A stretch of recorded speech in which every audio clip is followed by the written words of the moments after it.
আসসালামু আলাইকুম রহমতুল্লাহি ওয়া বারাকাতুহু। প্রিয় দর্শক, সবাই কেমন আছেন? আশা করি ভালো আছেন। বন্ধুরা, আজকে আমি দারুণ একটা সুস্বাদু ও অল্প সময়ের মধ্যে আপনাদেরকে ডিম আর আলু দিয়ে কষা কষা রেসিপি করে দেখাবো, যেটাকে খাসির মাংস বা মুরগির মাংসকেও হার মানবে। তো বন্ধুরা, তার জন্য এখানে আমি 5টা ডিম আগে থেকে সেদ্ধ করে নিয়েছি, আর এইরকম বড় সাইজের 2টো আলু ডুমো ডুমো করে এটাকেও আমি একটু সেদ্ধ করে নিয়েছি। তো এবারে আমি প্রথমে চলে যাচ্ছি আগে চুলায়।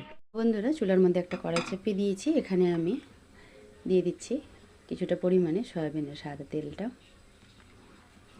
তেলটা ভালো করে গরম হয়ে যাক। গরম হয়ে গেলে ডিমগুলোকে এখানে লবণ হলুদ দিয়ে হালকা করে ভেজে নিচ্ছি। আর ডিমগুলো আমি একটু এইভাবে টুথপিক দিয়ে বা চাকু দিয়ে ফুটো করে নিচ্ছি, দেখুন। আর একটা তো ফেটেই গেছে। ডিমগুলো সেদ্ধ করার সময় একটু খুব সাবধানে সেদ্ধ করবেন বন্ধুরা, যাতে না ফেটে যায়। তো এইভাবে আমি একটু ছিদ্র করে নিলাম। তেলটা গরম হয়ে গেছে ভালো করে। তেলের মধ্যে অল্প দিয়ে দিলাম হলুদ। এইভাবে তেলের মধ্যে হলুদ দিলে কালারগুলো সুন্দর হয়।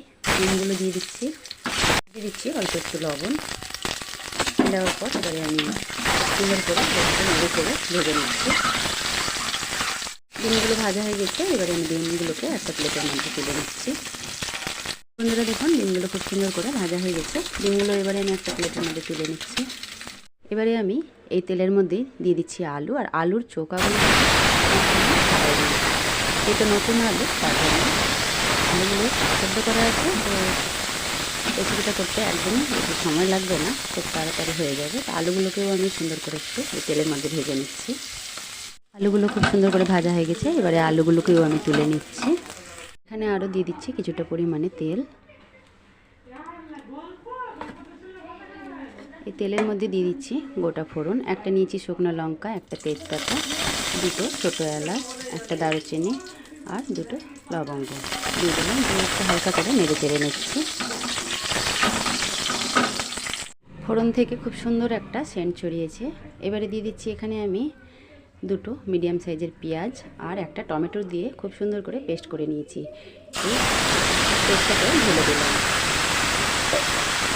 এবারে দিয়ে দিচ্ছি 1 চামচ আদা রসুন পেস্ট।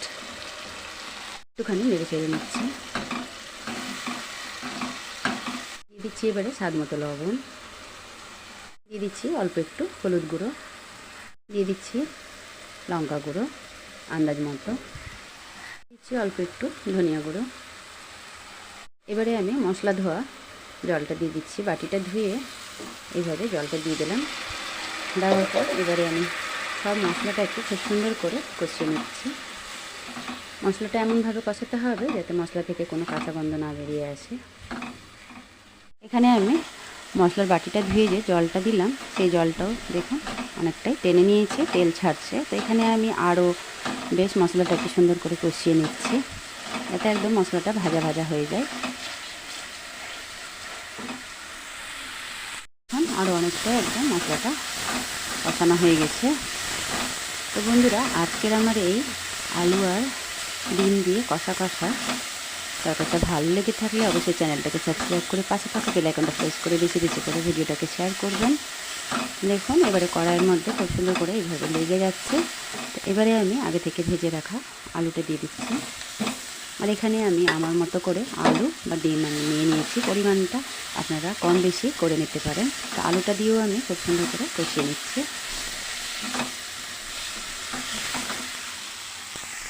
এবারে আমি আগে থেকে ভেজে রাখা ডিমগুলো দিয়ে দিচ্ছি।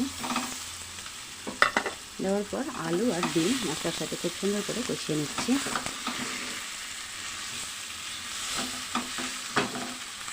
এবারে দিয়ে দিচ্ছি অল্প একটু চিনি দিলে তরকারির টেস্টটা আরও ভালো আসে। দিয়ে আমি আবারও ভালো করে মিশিয়ে নিচ্ছি। আর এখানে আমি গ্রেভিটা একদমই অল্প করব, মাখা মাখা করব, যেহেতু কষা বন্ধুরা, তার জন্যই।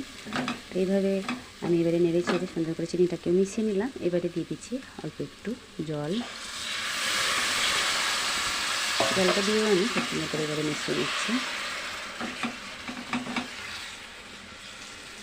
বন্ধুরা দেখুন, খুব সুন্দর করে মেশানো হয়ে গেছে। আর এইভাবে আমি মাখা মাখা রাখবো, বেশি একদম পাতলা করব না বা শুকনো করব না। তো তো বন্ধুরা আমি হাতে ধরেই দেখাচ্ছি, এক হাতে, কেননা মোবাইলের স্ট্যান্ডটা ভেঙে গেছে। মোবাইলটা কোনো মতো আটকাতে গেলে পরে ব্যাস মোবাইলটা কোনো সময় হয়তো পড়ে যায়, 2-1 দিন পড়েও গেছে, পড়ে গিয়ে মোবাইলের কাজটা ভেঙে গেছে আমার। তো এইভাবেই আমাকে চালাতে হয়, তাই আমি ঠিকঠাক মতো ভিডিও দিতে পারি না, বড় রেসিপি দিতে পারি না, যা দিয়ে হয়তো শর্ট ভিডিও ছাড়ি। তো বন্ধুরা দেখুন একটুখানি আমি এখানে ঢেকে দিচ্ছি। এখানে খুব সুন্দর করে ফুটে গেছে। এবারে আমি নামানোর কিছুক্ষণ আগে দিয়ে দিচ্ছি এলাচ গুঁড়ো। এলাচ গুঁড়োটাকে দিয়েও আমি আবার খুব সুন্দর করে একটু মিশিয়ে নিব।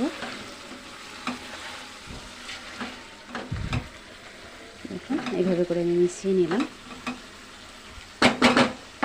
আবারও আমি ঢাকনা দিয়ে ঢেকে দিলাম। ঢেকে দেওয়ার পর এবারে আমি চুলার জালটা বন্ধ করে দিলাম। বন্ধ করে দেওয়ার পর 2 মিনিট একটু রেস্টে রাখলাম। 2 মিনিট পরে আমি আপনাদেরকে দেখাচ্ছি যে আলু আর ডিমের কষা কষা তরকারিটা কত সুন্দর হয়েছে।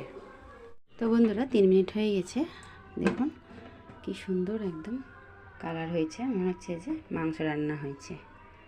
বন্ধুরা এবারে আমি ডিম আর আলু কষাটাকে একটা বাটির মধ্যে তুলে নিচ্ছি, এরকম তুলে নিচ্ছে। তো এই ডিম আলুর আজকের কষা আমার তরকারিটা কেমন লেগেছে, ভিডিওটা ভালো লেগে থাকলে চ্যানেলটাকে অবশ্যই সাবস্ক্রাইব করে পাশে থাকবেন। আর একবার হলেও এইভাবে বাড়িতে আপনারাও করে খেয়ে কমেন্টে জানাবেন যে কেমন হয়েছে। আর বন্ধুরা এই তরকারিটা গরম গরম লুচি বা পরোটা, গরম ভাতের সাথে খুবই ভালো লাগবে খেতে। তো একবার হলেও করে খেয়ে কমেন্টে জানাবেন। আবারও দেখা হবে নতুন কোনো রেসিপি নিয়ে। সবাই ভালো থাকবেন, সুস্থ থাকবেন। আল্লাহ হাফেজ।